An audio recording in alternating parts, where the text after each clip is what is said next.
students. My name is Mohammad Ayastuza. I am the lecturer of biology. Students, कल हमने discuss किया था introduction to biology. Bio क्या है?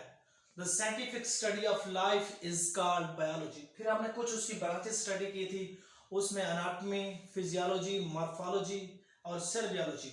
आज हम कुछ और ब्रांचेस डिस्कस करते हैं, उसके बाद देखते हैं फॉसिल रिकॉर्ड. फॉसिल हमारे पास क्या होते हैं?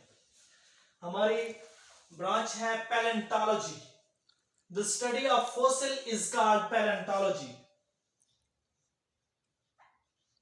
Study of fossil is called paleontology.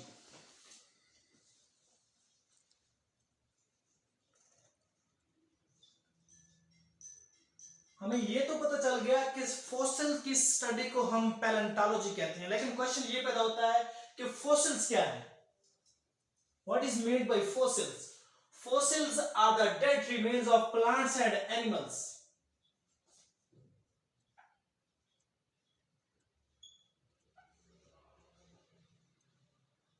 Plants पौधों के and animals जानदारों के. The dead remains बकिया जात जानदारों और पौधों के बकिया जात which are preserved in the rocks.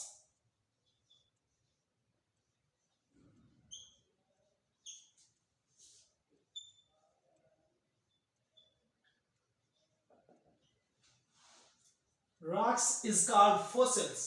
Dead remains of plants and animals preserved in rocks is called fossils. इसकी एग्जांपल आप एक डायनासोर ले लें. डायनासोर आज से कई सौ साल पहले इस कायनात में पाए जाते थे. हमें किस चीज से पता चला कि वो इस कायनात में थे? Bye the help of fossils. Fossil की मदद से हमें पता चला कि इस कायनात में डायनासोर थे. दो चीजें फोसिल की मदद से हम जान सकते हैं. पहला बेटा पास्ट लाइफ.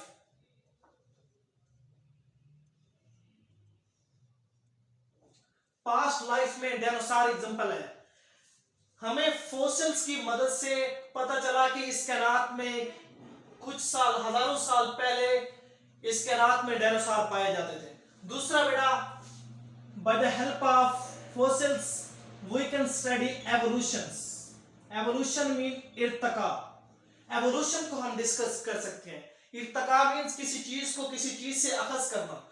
एवोल्यूशन की डेफिनेशन है the formation of complex organism. पेचीदा ऑर्गेनिज्म का बनना बाय अ सिंपल ऑर्गेनिज्म, सादा ऑर्गेनिज्म से bye the help of gradual changes. Complex organism का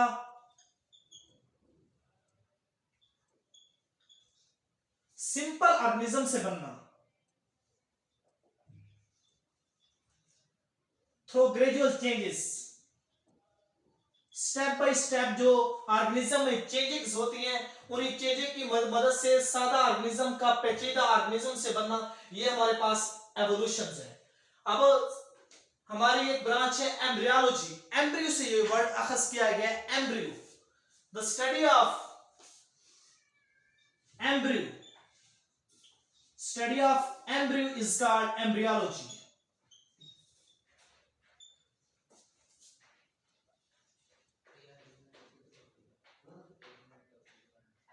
एम्ब्रियोलॉजी. एम्ब्रियो की स्टडी को हम कहते हैं एम्ब्रियोलॉजी. एम्ब्रियो क्या है? द फॉर्मेशन ऑफ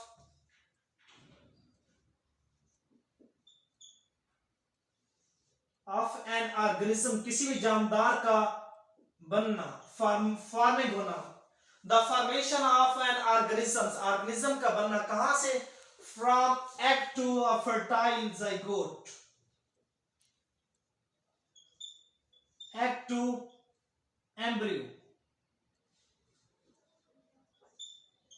ये हमारे पास एम्ब्रियो है. फर्टिलाइज्ड एग चेंज होता है ज़ाइगोट में, ज़ाइगोट से फिर बनता है एम्ब्रियो. उस एम्ब्रियो की स्टडी को हम कहते हैं एम्ब्रियोलॉजी. फिर हमारी ब्रांच है बेटा टैक्सोनॉमी. टैक्सा से ये वर्ड अखज किया गया जिसका मीन्स है क्लासिफिकेशंस.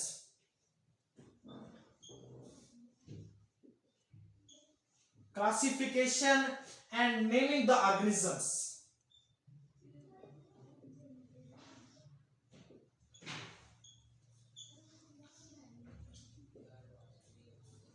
इस ब्रांच में हम ऑर्गेनिजम्स, प्लांट्स की, एनिमल्स की क्लासिफिकेशन करते हैं bye scientific point of view से, उसके बाद उसको एक साइंटिफिक नेम देते हैं, इस ब्रांच में taxonomy.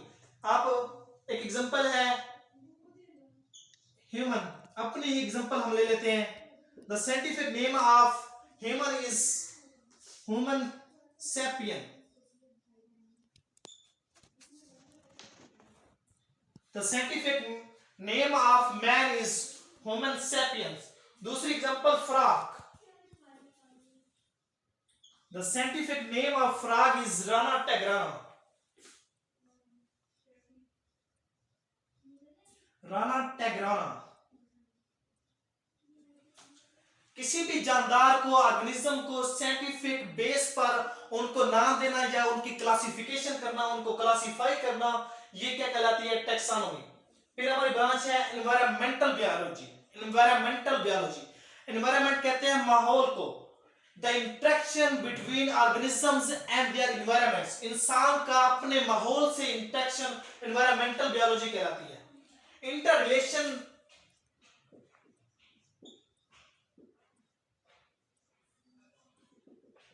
interrelationship between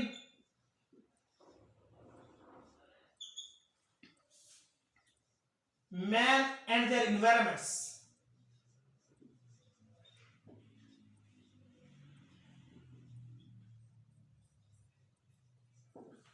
Interrelationship between man and their environments, इंसान का अपने माहौल से जो इंटरेक्शन है उसको एनवायरमेंटल बायोलॉजी कहते हैं। इसका बेटा दूसरा नेम है, that is called as ecology.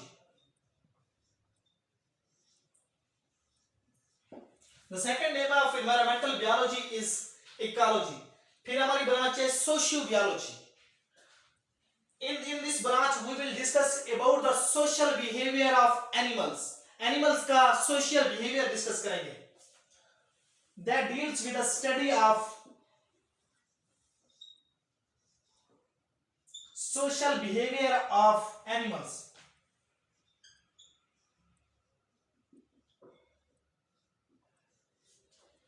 Social behavior of animals are insects. जानदारों का और कीड़ों का हमने इंटरेक्शन देखना है। किसमें? सोशियो बायोलॉजी में। The study of social behaviour of animals and insects that make a society, जो एक सोसाइटी बनाते हैं, makes a society is called sociobiology. फिर हमारे पास है ब्रांच बेटा जेनेटिक्स। ये वर्ड जेनेटिक्स जीन से फंस किया गया है। जीन्स क्या है? The study of genes, study of genes and their role in the hereditary is called genetics.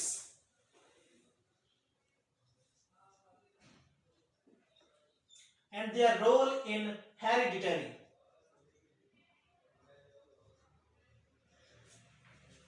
the study of genes की स्टडी को, and their roles in hereditary is called genetics.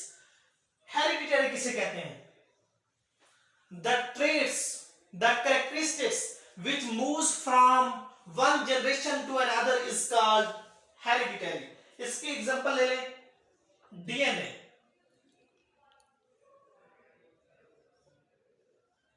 DNA हमारा hereditary materials है। The abbreviation of DNA is deoxyribonucleic acids.